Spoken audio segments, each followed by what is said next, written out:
बिस्मिल्लाहिर्रहमानिर्रहीम अस्सलाम वालेकुम। जो इसराइल का इस वक्त हश्र हो रहा है, आप यहाँ से अंदाज़ा कर लें कि हम सिर्फ थोड़ी दूर हैं या चंद कदम दूर हैं एक बड़ी जंग के। और जो सूरत हाल आज पेश आई है कि जिस बिल्डिंग के अंदर इसराइल के फौजी थे उन सब को निशाना बनाया गया है और उनमें से कोई जिंदा बच जाए बहुत बड़ी बात होगी। और यही वजह है कि आप ज़रा देखिए कि अमेरिका इस वक्त मुकम्मल तौर पर इजराइल के साथ स्ट्राइक में आने वाला है। इस वक्त तकरीबन 10 के करीब अमेरिका के KC-135R रीफ्यूलिंग एयरक्राफ्ट इस वक्त तकरीबन तकरीबन तकरीबन आप ये समझ लीजिए 20 के करीब F-16 फाइटर जेट्स के साथ अमेरिका की बेसिस की तरफ जा रहे हैं, उड़ रहे हैं, रीजन में जा रहे हैं। कुछ ना कुछ बड़ा होने वाला है, लेकिन उससे पहले जो सूरत हाल समझ ले कि आज जो हुआ है वो इजराइल के लिए बड़ा खतरनाक है। ये जो आपकी स्क्रीन पर इस वक्त इजराइल के सोल्जर्स आ रहे हैं, ये सारे के सारे सोल्जर्स आज मारे गए हैं। इनके साथ 30 से 35 के करीब सोल्जर्स जो हैं वो इस वक्त अस्पतालों में जिंदगी और मौत की कशमकश में हैं। अब ये क्या हुआ है अचानक, देखिए इस तस्वीर को देखिए। आज से तकरीबन एक हफ्ता पहले ये लेबनान के इलाकों में गए थे, वहाँ पर बैठकर इन्होंने तस्वीर खिंचवाई थी और वहाँ पर इन्होंने बड़ी तबाहकुन, ये हमने लेबनान के इन इलाकों को फतह कर लिया, हमने फलाना कर लिया है, हम तो इनको छोड़ेंगे नहीं। और इनकी तस्वीर की वजह से खलबली मच गई थी कि लेबनान के कई गाँव इनके हाथ से निकल चुके। इन्होंने वहाँ बड़ी बदतमीज़ी की, वहाँ जाकर कहते हैं हमारे बाप का मुल्क है, कभी उनकी चीज़ें तोड़ रहे हैं, उन पर बैठ रहे हैं और कह रहे हैं कि हम यहाँ के बादशाह हैं। ये सारे के सारे गलती कर बैठे, असल में हो गए ओवर कॉन्फिडेंट। ये अपनी तस्वीर जारी कर देते। इनकी तस्वीर जारी होने के बाद उन्होंने क्या आगे काम किया कि लेबनान के अंदर हिजबुल्लाह ने इनको ट्रैक करना शुरू किया। और आज जो डेवलपमेंट हुई है, एक बिल्डिंग थी लेबनान के अंदर, ये वहाँ पर सारे मौजूद थे और वहाँ से यानी 5 के करीब ये फौजी थे और साथ इनकी मदद को आ रहे थे। वहाँ पर हिजबुल्लाह ने मारे मिसाइल, और मिसाइल मारे तो वहां पर तकरीबन 35 के करीब फौजियों को मुकम्मल डायरेक्टली हिट किया गया। और ये इतनी बुरी तरह हिट किया गया कि 5 तो यहीं पर मर गए। ये इजराइल के बकौल मरे बहुत ज्यादा है, उन्होंने कहा जी 5 तो मर गए, बहुत सारे जख्मी हैं, यानी 30-35 इस वक्त जिंदगी मौत की कशमकश में फौरी तौर पर अस्पतालों में पहुंचाए गए हैं। हेलीकॉप्टर्स उड़े हैं और वो इनको अस्पताल लेकर गए हैं। और इनमें से जो जिंदा बच जाए समझ लीजिए कि बड़ी बात होगी।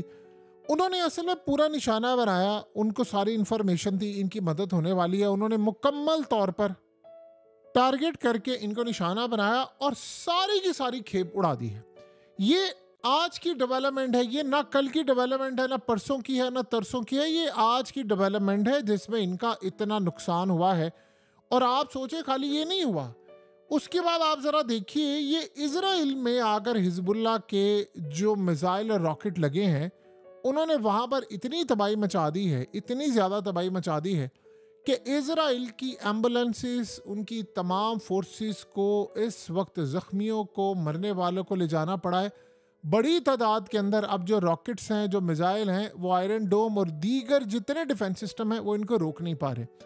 ये इजराइल का अब तक का सबसे ज़्यादा तबाहकुन फेज शुरू हो चुका है। देखिए अब मसला सारा ये हुआ है कि उनके पास एक तो रॉकेट्स कम पड़ गए हैं, एक तो वो इंटरसेप्ट करने वाले, अब उधर से रॉकेट आ रहे हैं तो वो जाहिर सी बात है यहाँ पर उन्होंने चलाने हैं तो वो कम पड़ गए हैं। इस वक्त तादाद के अंदर उनके पास इतनी नहीं है। जंग तो जो सूरत हाल नज़र आ रही है वो तो साल, 1.5 साल, 2 साल के अगले 10 साल भी ख़त्म होती नज़र नहीं आ रही। और आप सोचें कि इस सारे के सारे मामले में अब खबरें ये नहीं आ रही कि इन्होंने लेबनान के अंदर क्या किया, फलाना किया। ये असल में उसके बदला लेने के लिए गजा में आम लोगों को मारे, लेबनान में मारे हैं और उधर से उन्होंने भी अब हमले शदीद कर दिए।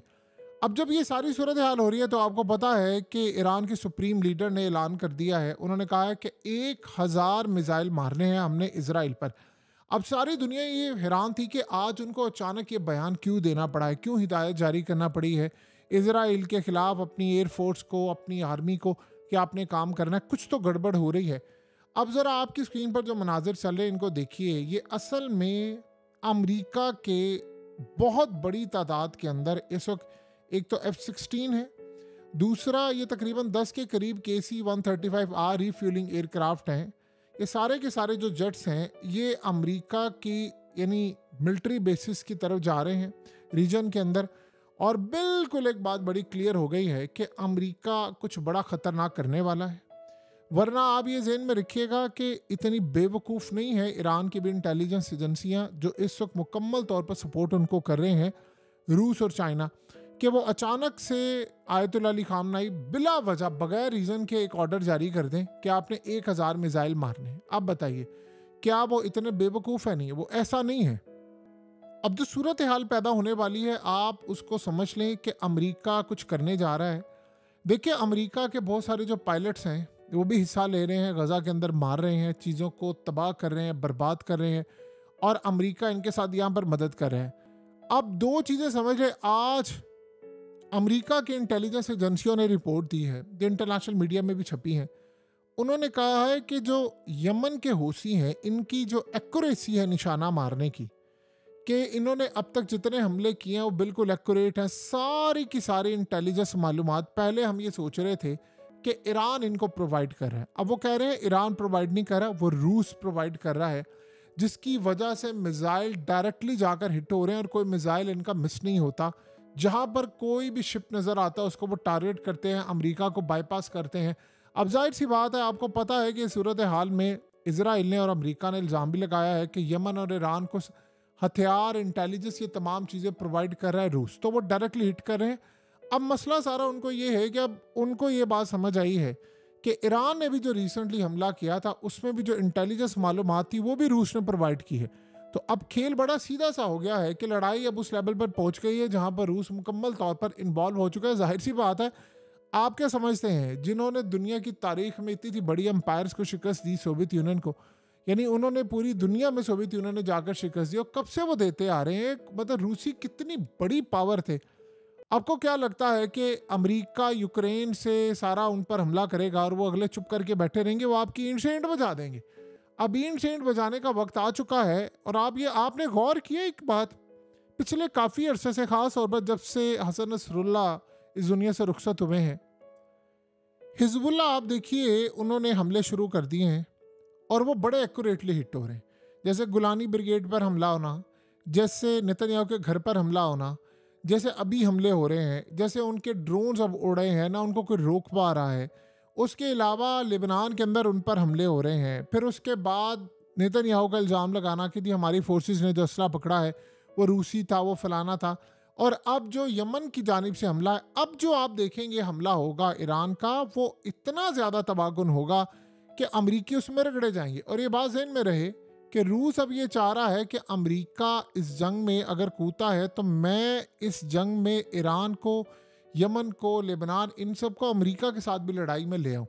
दूसरी जानिब जब ये इस लड़ाई में आ जाएंगे तो जाहिर सी बात है फिर अमेरिका इधर इंगेज हो जाएगा तो वो यूक्रेन वाले मामले पर ना सके। एक बात बड़ी अहम है और ये समझने वाली है कि रूस असल में जो इजराइल की जंग है कहीं ना कहीं उसको इसका फ़ायदा भी हो रहा है। उसकी दो वजूहात है। उसकी सबसे बड़ी वजह है कि एक तो उसको ईरान जैसा पार्टनर मिला हुआ है बड़ी तादाद में। दूसरा, आप एक चीज़ गौर करें कि अमेरिका एक ही जगह असला सप्लाई कर सकता है। वो या तो यूक्रेन में कर सकता है प्रॉपरली या फिर इधर कर सकता है। यूक्रेन उसे 2.5 साल कर लिया, जाहिर सी बात है यूक्रेन और इसराइल की बारी आएगी तो इसराइल करने तो नहीं देगा ना असला किसी और जगह सप्लाई। तो उनको ये लग रहा है कि अगर ये सारा असला यहाँ पर सप्लाई हो गया, कंज्यूम हो गया और यहाँ पर अमेरिका को शिकस्त भी दे दी गई, क्योंकि रूस वही अब काम करने के लिए जा रहा है जो अमेरिका ने किया दूसरी जगहों पर प्रॉक्सी के ज़रिए, चाहे वो लेबनान हो यानी हिजबुल्लाह हो, ईरान हो या यमन के हूसी हो, तो उनके थ्रू वो यहाँ पर जो हमला करेगा उसमें अमेरिका का असला कंज्यूम होता जाएगा। उसके बाद यूक्रेन से उसको खाली हाथ लौटना पड़ेगा। जब वहाँ पर उसको शिकस्त होगी तो यूरोप की बहुत सारी कंट्रीज पहले ही रूस के साथ ऑलरेडी इन टच है बैकडोर चैनल पर, और यूरोपीय यूनियन तो वैसे टूटने के लिए अब तैयार है। तो इस सूरत हाल में एक नई करेंसी जो जन्म ले रही है वो ब्रिक्स की, वो भी तैयार बैठी हुई है। और असल में पुराना जो ऑर्डर है दुनिया का वो तबाह हो रहा है और नया ऑर्डर इमर्ज हो रहा है जिसको बहुत सारी कंट्रीज लीड कर रही हैं। और एक आधे मुल्क की उजारादारी नहीं है जैसे कभी अमेरिकी डॉलर की थी। इसमें रूस है, इसमें चाइना है, इंडिया है, यानी ब्रिक्स के बड़े मेंबर्स हैं और यही बड़े मुल्क हैं जो पूरी दुनिया को चलाते हैं। आप दुनिया के 3 मुल्कों को एक साइड कर दें तो आप सोचो आपने दुनिया की कितनी बड़ी आबादी से ज़्यादा आबादी तो आपने यानी हुजूम जो है उसका कंट्रोल कर लिया, चाइना, इंडिया और रूस। बाकी तो आप छोड़ ही देना जो सूरत हाल है। इस वक्त जो डेवलपमेंट हो रही है दुनिया में, वो बता रही हैं कि इंडिया इस वक्त एक इमर्जिंग पावर के तौर पर आया है और उन्होंने बड़ा क्लियर पैगाम दे दिया ब्रिक्स के थ्रू कि हमें वेस्ट की ज़रूरत नहीं है, ना हमें वेस्ट के पास जाना है, और रूस ने उनको अपने साथ मिला लिया है। अब उसमें जाहिर सी बात है, देखिए इंडिया ने अपने आप को सिक्योर भी तो कर लिया है। पाकिस्तान से अब उसको कोई खतरा है नहीं जंग का, चाइना से उसको था, वो भी ख़त्म हो गया है। तो इंडिया के तो बॉर्डर सिक्योर हो गए हैं, तो फिर उसको किस बात का खतरा है। अब जो डेवलपमेंट्स हो रही हैं उसमें अमेरिका की ईंट शेड बजने वाली है और इन सब बाकियों की भी ईंट शेड मिडिल ईस्ट में बजने को तैयार है।